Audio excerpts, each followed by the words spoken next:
I love Vaporum and the many classic games that inspired it, but it's a difficult sell to newcomers. Clunky, archaic movement limitations and artificial grid-like environments, elements you might criticize in any other modern game, are core gameplay features, and, if you buy into the nostalgia aspect, all part of the charm. Vaporum is a retro-inspired but infinitely more accessible modern blobber. Think first-person dungeon crawler, usually party-based, and with RPG elements.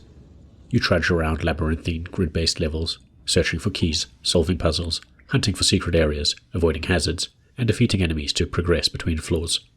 It's a wonderfully contrived game world that makes little sense unless the primary purpose of the facility was to frustrate and or kill its researchers.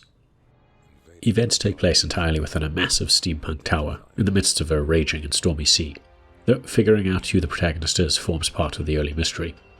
The ominous tower beckons them in, and though they know they have some connection to it, everything else is a blur. As you explore, a combination of written notes and scratchy audio logs spur on their memory, leading to revelatory monologues that slowly reveal the truth about their past and the present research into a mysterious substance known as fumium. It's a dated but effective approach that works in a game not particularly suited to conventional cinematics, though I wish there was a little more world building to flesh out events beyond the tower. Although many games from this subgenre, from 1985's The Bard Tale to 2017's Starcrawlers, shift to turn-based combat when you encounter a foe, Vaporum uses the real-time approach first pioneered by 1987's Dungeon Master and almost perfected by 2012's Legend of Grimrock. Unlike many of its predecessors, and one of the reasons it received multiple console ports, Vaporum is not a party-based game and doesn't rely extensively on an emulated mouse cursor in combat. You control a lumbering exoskeleton rig, a sensation not dissimilar to Delta in Bioshock 2, with 4 starting classes to pick from. These range from pure offense to pure defense, with a few unique perks, but also 10 gear slots that can be configured without restrictions. There are 2 offensive slots that can handle either one-handed maces, blades, and pistols combined with a shield, or a single but powerful 2-handed weapon. You unlock up to 4 gadget slots that provide elemental damage or support skills akin to spells, and there are 4 armor slots to mix and match attribute-boosting gear. Fumium gained from destroyed enemies goes towards increasing your rig level, unlocking circuits that you invest in a dozen linear skill trees that cover weapon types, energy regeneration for gadgets, elemental damage and resistance, and general survivability. Each point invested provides a useful but incremental upgrade, while the 3rd level provides a minor perk, and the 5th a choice between 2 major perks. On the whole, it's a versatile and adaptable system that replaces multiple less specialized party members. It also feels reasonably balanced given you can only max out 3 or 4 skill trees in a single playthrough. You could prioritize damage output to quickly remove threats, turn yourself into a physical and elementally resistant tank that reflects back a huge portion of damage, or simply pick a middle ground. Whatever your choice, exploration, puzzling, and indeed the combat all hinge on understanding and navigating the grid-like environment, rather than simply increasing your level and gear quality. A design that many seem to ignore when you consider the number of videos with players retreating into a corner and simply trading blows with enemies. Now, Vaporum can look and sound great despite its apparent simplicity. The throbbing, clanking, and hissing industrial steampunk setting is a perfect match for the artificial grid-based world.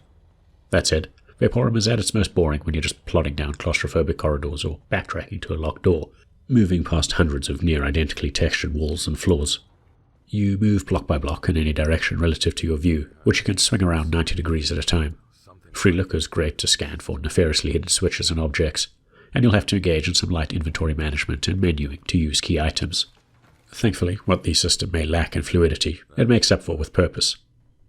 As soon as you're forced to move quickly to hit switches, dodge floor traps, or engage in combat with multiple foes, you'll come to appreciate the convoluted but engaging movement system that forces you to be actively aware of your position in grid space. There are times you need to dash between multiple switches by picking the most effective route. Other times you'll be dashing between safe spots to avoid fireballs or pit traps. Far too much time is spent shifting around large boxes to open a path. No matter what you find yourself doing, you're always thinking about the world in terms of the grid. When it comes to secret hunting, the predictable and repetitive grid-like nature of the environment is both a blessing and a curse. A quick look at the map often reveals blank spaces that likely hide a secret room, but opening them can mean hunting for the tiniest differences in a commonly used texture. That said, they're all worth your effort, as powerful gear, consumables that permanently increase your basic attributes, rare upgrade circuits, and even revealing documents are all common rewards. Of course, you spend a lot of time in combat, and battling on a grid can feel a bit limited at first, and so long as you're only going up against a single enemy and have a 2x2 grid space, it's possible to simply shuffle around them and get in free hits as they transition or reorient. Vaporum attempts to spice things up by giving some enemies projectile attacks, quick strafes, area of effect attacks, knockbacks, and sideswipes, but one-on-one battles are almost always survivable so long as you're observant and patient. In contrast, group battles, especially those with hazards thrown in, will quickly tax your powers of observation, planning, adaptability, and reflexes. Vaporum is perhaps too fond of locking you into rooms, resulting in combat that feels like an awkward dance as you avoid being boxed in, try not to strafe into a hazard or AoE attack, dodge crisscrossing projectiles, clear a space to trigger a repair kit, and line up your priority targets. It is, admittedly, chaotic and unpredictable, but if you keep a clear head and have a decent sense of spatial awareness, it can be a lot of fun and you'll always come out on top.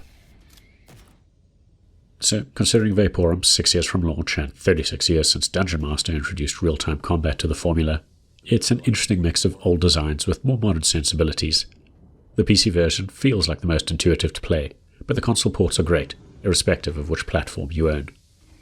As such, I'd strongly recommend it for dungeon crawler and RPG fans, though I'll hazard a guess the audience will always be niche. If you can wrap your brain around the grid-based structure, Vaporum provides a weirdly compelling mix of methodical exploration and secret hunting, plenty of mentally taxing spatial puzzles, and high-intensity combat that requires you to simultaneously plan, adapt, and react. If you've got this far, please consider giving the video a like and maybe subscribing to our channel as it helps us grow.